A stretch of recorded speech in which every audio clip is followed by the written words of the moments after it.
All right, so championship weekend is over. We now have an AFC and an NFC champion.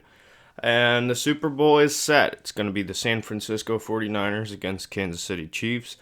Um, I don't want to be that person who comes on here once it's all over and says, "No, I predicted this. This is, I knew this is what it was going to be." But with that being said, I didn't necessarily put a prediction out there. Um, but I did have a feeling going back to the early part of the season that the San Francisco 49ers would be in the Super Bowl. I had that not necessarily marked down, but I had it penciled in way back when. So I'm not surprised that the Niners are in the Super Bowl. The Chiefs, I thought, first of all, everybody was on the Ravens. I've watched my team play the Ravens twice this year. I watched them play a couple other times. Listen, people get caught up in a recency bias and they don't look at the big picture. They don't look at things long term. They look at what's hot right now and what's popular and jump on that bandwagon and run. Lamar Jackson and the Baltimore Ravens are a great football team. They are. You can't deny that. But they are overrated from the standpoint of people thinking they're unstoppable. If you can shut down the majority of the run game, force Lamar Jackson to throw, and set up throws that are more than that 15-yard range, it's over. I mean, this is, people are going to look at that as a hot take. That's not a hot take. I mean, it's just the truth. Now, I'm not saying he's gotten a lot better over last year coming into this year, and I'm sure he'll do the same thing because he's that kind of guy. He's got that worker mentality that you need to be a good quarterback. But you won't ever be an elite quarterback in the NFL if you can't throw somewhat decent more than 15 yards. Lamar can throw solid, a good 10 yards. 15 starting to get a little wobbly, but anything longer than that, no. And the Ravens offense don't need him to hit those big time throws. But once the run game shuts down, you have to have something. He doesn't have that. And I'm not hating on him. I like the kid. When the Ravens traded up to the last pick in the draft to get him, I was all for it. Great. I like the kid. Watched him a lot at Louisville. I think he's fantastic, but the only problem is he's never had to throw. He's got to learn it. He's got to get better at it. And until he does, they won't win a Super Bowl with him unless he gets to that capable of throwing more than short little 10-yard outs. I mean, that's just the bottom line. But anyway, so branching off of that, I thought if it wasn't going to be the New England Patriots, I thought for sure it was going to be the Chiefs. Texans were good, but they just can't match it. Their line's not great. Their defense isn't that great. Tennessee was a great story, but it didn't work out. Good stories last for a short period of time. There's many stories in the NCAA tournament of teams that get hot. The small team that nobody knows about, probably that Catholic school, I can't even remember from a couple years ago. But these teams get hot, and then everybody buys in. They're winning it. They are winning it. I'm booking it now. No. There's certain cases in sports where a team can get hot and play better than they usually do. That's fine. But there's certain teams that can't compete with the elite level teams. I mean, that's just true in all sports. So the Kansas City Chiefs went out in the offseason, and they got a couple good solid pieces on that defense and on the offense. They got Mecole Hardman, who's basically a taller, not as good, but he's a taller version of a Tyreek Hill. Speed guy, used at Georgia the same way that the Chiefs used Tyreek Hill. So they basically drafted him as another threat. They go out and they get Tyrann Mathieu, the Honey Badger. Beast. I mean, he's probably the best player on their defense. I'm sure somebody out there is going to say, no, this is the guy. But in my opinion, he's a game changer in the backfield. All right? The Chiefs, last year, the Kansas City Chiefs had everything that they pretty much needed. right? If Dee Ford didn't jump off sides, they were going to the Super Bowl. It didn't work out. We know how it all went down. But they were that close last year. They went out and they improved. They got better. Patriots got worse. Other teams got a little bit worse. Some got better. Some teams like the Titans were the good story. The Chiefs were always going to be in that elite category, right? So the Ravens were looked at as the elite category, and they were good. They were, I'd say they were regular season elite. But when it comes time to face the big dogs who know how to stop you, this is what happens. So I'm not surprised that this was the matchup. I predicted it before the playoffs started. There was a couple of sneaky teams that I thought might have a chance to upset the Chiefs, and one of those was the Ravens. If they could get there, who knows? But you always kind of had that idea that this is what it was going to be, all right? The San Francisco 49ers get a lot of, not hate, but they don't get looked at as much as an elite team because of Jimmy Garoppolo. There's a lot of people that think Jimmy G is just this average quarterback who runs a system. Listen, there's a reason why Bill Belichick wanted to trade Tom Brady and keep Jimmy Garoppolo, all right? I have always been a Jimmy G fan, even when Cleveland offered a first-round pick and they didn't trade him because they didn't want him to be ruined in Cleveland, which, I mean, I can't blame Bill on that. But I've always liked Jimmy G. I know he's good. There's a lot of teams underestimating him. San Francisco 49ers don't necessarily have the big name guys other than Kittle. But they got guys who can get the job done, right? And that's what you need when it's time to go to work. You don't need the ego guys, the superstar guys, the well-known guys. You need the good pack of good players who are going to do whatever it takes, right? These are the guys who you know you can count on, the guys who you can lean on to get you there.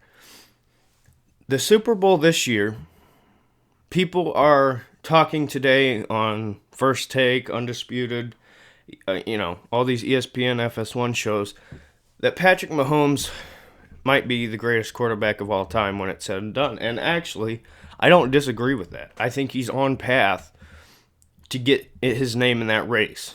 And I know it sounds ridiculous. He's still a young guy. You got quarterbacks like Joe Montana, Brady is up there, even Rodgers. I mean, Peyton Manning, you can go down the list. He has potential to get there. Okay, I'm not going to deny that. But to me, the Super Bowl this year is a repeat of history. Now, you might be thinking, okay, what do you mean by that? What do you mean? Let me take you back to Super Bowl 50, the Denver Broncos versus the Carolina Panthers. Carolina Panthers were the hot young offense who had a solid defense, but they had at the time looked like the superstar quarterback. He looked like he was unstoppable. They had some threats. They were great record. This is the Kansas City Chiefs. Cam Newton, back then, now we can look at it now in a totally different light. Cam Newton back then is how Mahomes is looked at now. Now, I think Mahomes is a lot better than Cam. Even going back to when Cam was at his hottest, I think Mahomes is better. But we're looking at the Chiefs under the microscope of offensive talent with a solid defense.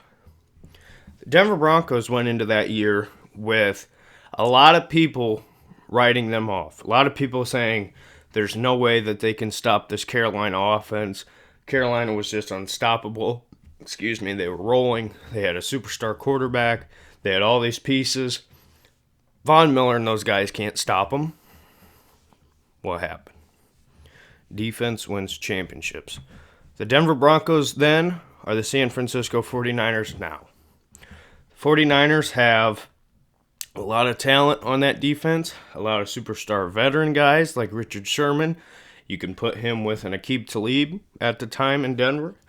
They got a hot young pass rusher you can put, in that Von Miller role like a Nick Bosa, DeForest Buckner.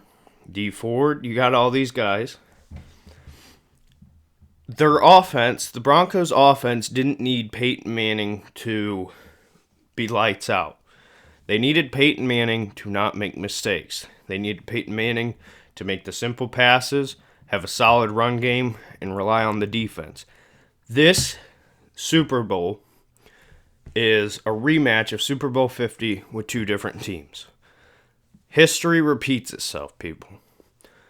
This Super Bowl, the 49ers will win. And it's going to be because Patrick Mahomes, as good as he is, great quarterbacks always find a way. Patrick Mahomes is still young. Now, if this was 3-4 years into his career, I think he's going on his third now, second or third, I can't remember. But if he had multiple playoff experiences, and if he failed in the Super Bowl before, and he was, if he had all this experience, I could say, okay, I see how the Chiefs are going to win this, and I see how the Chiefs still could win this. Patrick Mahomes has not faced this yet. He's not faced a defense this powerful with this amount of strength in a big-time game. The pressure is going to be there already. It's going to be there for both teams. But for the Chiefs' offense, they're going to have to overcome that pressure of playing in a big game situation, which they've been before. They've, with the Patriots and whatnot. But this is something different. This is the Super Bowl. This is the biggest of the biggest. College, NFL, semi-pro. This is the biggest that you get. He's going to be facing one of the most ruthless, aggressive, go-get-'em defenses I've ever seen. Nick Bosa is insane.